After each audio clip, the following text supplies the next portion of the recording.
These are the top 5 things that the anime community loves fighting about, and I'm going to tell you why. They're all stupid.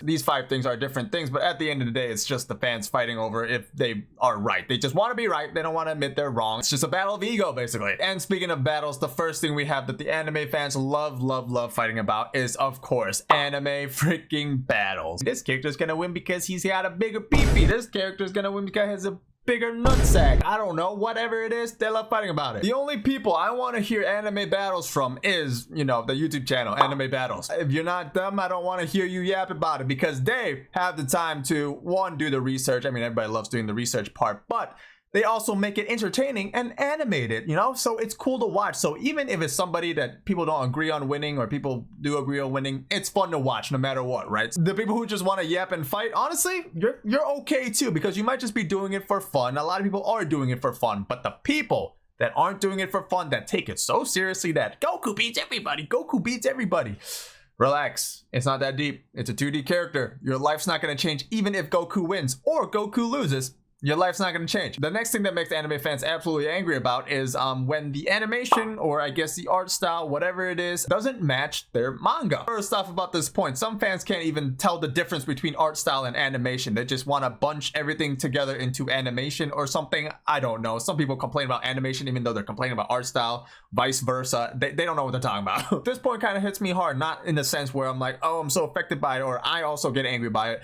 But it hits me in a funny spot because I love art. I took art at school. I went to school for art. And so when people talk about art and animation and all that stuff, I kind of chuckle a little bit. Because people love getting angry over, oh, the animation doesn't match the manga. The art style doesn't match the manga. But when people complain about this point, do they ever just stop to think for a second that this is low-key a luck of the draw? People do realize, right, that the anime isn't made by the author that wrote the manga, so yes, it's not gonna be one-to-one. Anime is made by people who are, you know, one, underpaid and are just doing a job, and they're just trying to copy and reference the main artist. So yes, majority of the time the anime isn't gonna be the same as the manga. And what I mean by luck is that sometimes, yes, the anime is just better. Like Demon Slayer, like holy crap, the animation, the art style is way better than the manga, but that's just luck because they got a team that really loves it to work on it and it looks amazing. In certain instances, like Kaiju number 8, it doesn't look as good as the manga because, I don't know,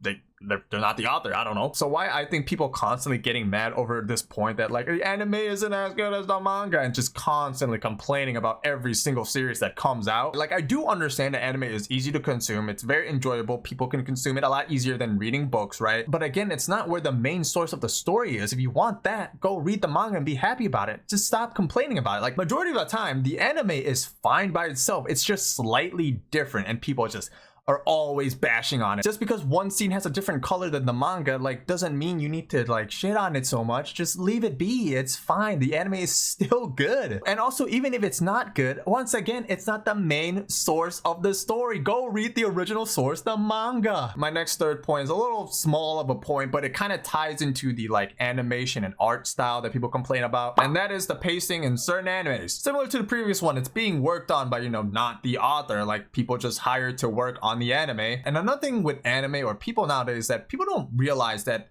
you know, you realize that anime and manga is two completely separate and different entities, right? Another thing with that is that people, everybody nowadays have short attention span. It's just a thing now. But certain scenes, right, in the manga where it's like, sure, it's only 2 panels, but it's like a very touching moment or slow moment, but it's only spread out to 2 panels. But then in the anime, they spread it out over like, I don't know, 5 minutes or something, right? I'm really bad at explaining this point, but sometimes it's just, you need to have it to be slow because when you're watching something and like things are moving, the slowness of it impacts it more, you know what I mean? So just because in the manga it's just 2 panels, it doesn't mean that in the anime it has to be like 5 seconds long. Like, because it's slowed down, it makes it so much more impactful. I'm not gonna deny though, there is a bunch of anime that does just straight up have bad pacing, but I'm specifically talking about the ones where people are complaining about pacing when it's just not even a problem, and yeah, I don't know. The next point, the fourth point, this one irks me a little bit, and that is the pronunciation police. The people who think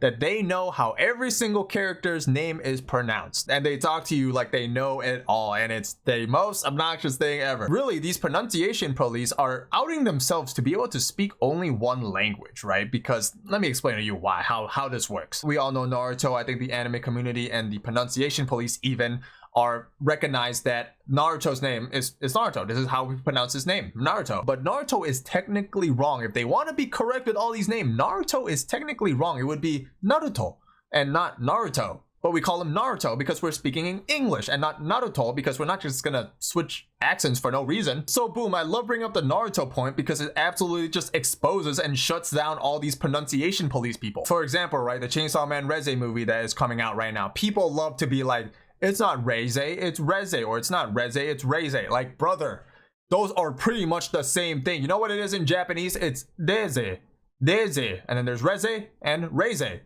Wow, they all sound so different from each other. Like, relax, bro. Like, it's a 2D character. Just pronounce it whatever you want to pronounce it. And I bring up the point of why these people are literally outing themselves to only be able to speak one language is because people who speak more than one language, like I do, we know that there's not really a correct way to pronounce a name. So I'm Thai, my name is Nat, N-A-T, Nat, right? So in Thai, it would be Nat.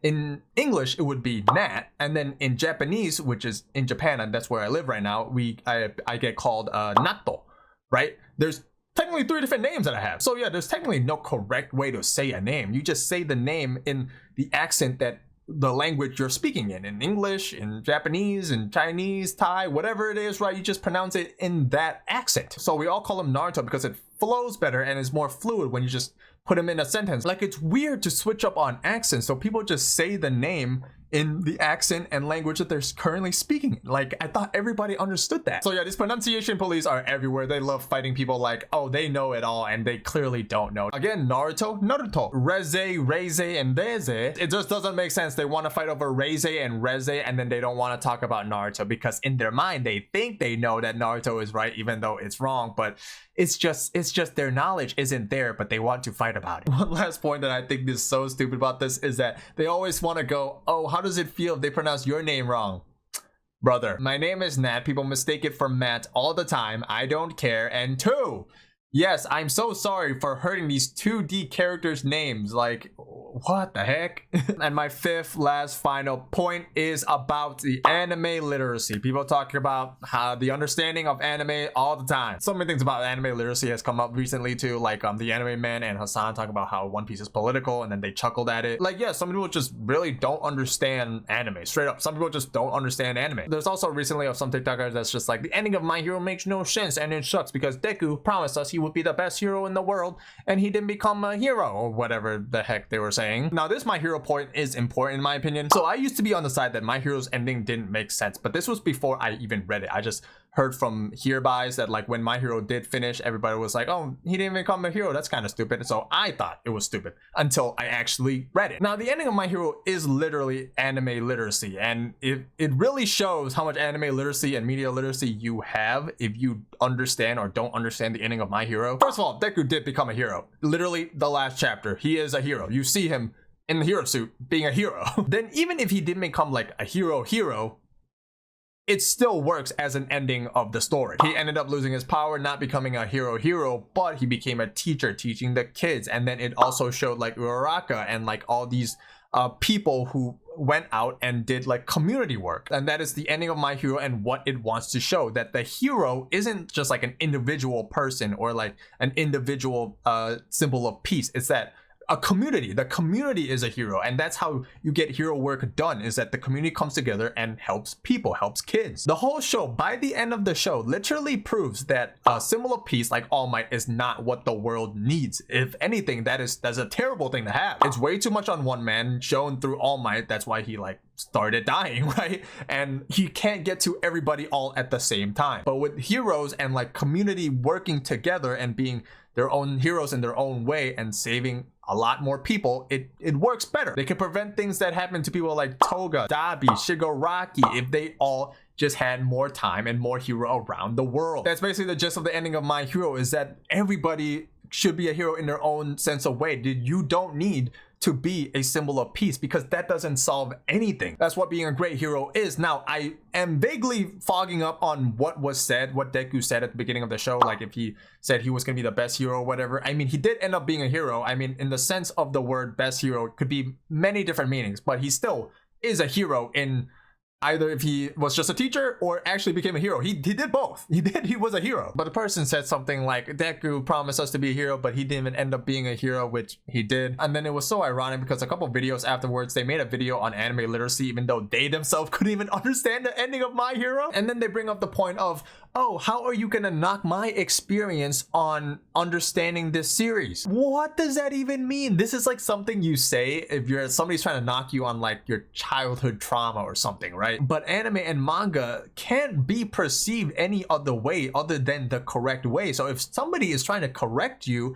on the ways that you thought about the series, you should listen, maybe, you know? Why is it so important for people to stand on their word instead of just being open-minded and listening and admitting that you didn't understand it correctly when somebody is trying to explain it correctly to you? But yeah, anime literacy, media literacy, I'm not trying to say that like everybody should just understand everything, right? Like that's impossible. Nobody can understand everything. But if somebody's trying to explain it to you for you to understand it more, in case you didn't understand it, how about you know, listen. Like for me, I admit it, before I understood the ending of My Hero more and what it's about, and before I even read it, I was on the side of yeah, the ending of My Hero doesn't really make sense. It sounds kind of stupid. But then I read it, I listened to people talk about it, and I was like, oh yeah, I'm wrong. Like ending of My Hero is pretty poetic. And yeah, that's pretty much everything. These are just the things that anime fans love fighting about and getting mad over. Tell me if I'm missing anything or if any of my points are wrong or bad. Like I'll admit if I'm wrong. I don't care about being wrong. Like people need to get over it that like they need to be right all the time. I don't understand. If you're wrong, you learn more. Simple as that. So tell me how y'all feel about my 5 points and any of my ideas, and hope y'all enjoyed the video. I'll see y'all next time. Peace.